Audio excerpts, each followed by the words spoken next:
Fry drank a bottle of water and instantly became the king of this planet. This planet was extremely hot, with 3 suns, and the inhabitants were made entirely of water. The package Fry delivered was actually meant for the king, and the bottle of water he drank was the king himself. He was immediately crowned and even assigned a queen. The ministers asked him to choose a prime minister, even recommending a water being wearing a red hat, but Fry insisted on choosing Bender. The package he delivered was actually an English warning sign, which read, "Do not drink the king."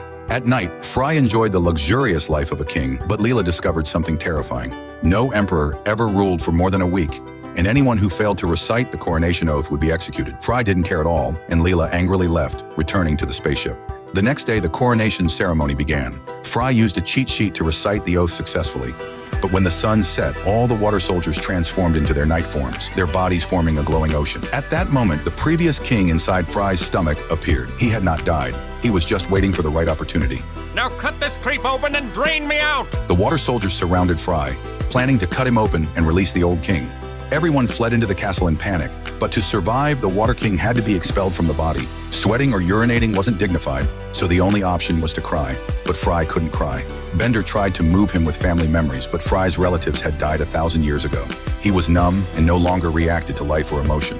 Out of options, Bender went to get Leela for help. Leela finally arrived, fighting desperately against the water soldiers, but she was outnumbered and overpowered. Seeing this, Fry felt deep guilt and finally shed tears. Bender added fuel to the fire, and the tears kept flowing. Soon, Leela broke through the blockade, rushing into the castle. After learning the full story, she swung her fists and hit Fry hard, forcing him to cry completely. Everyone immediately rushed in to help, and finally released the previous king from the tears. But the old king was not grateful. Instead, he grabbed a stool and beat Fry, because he still had one prostate tear left to shed.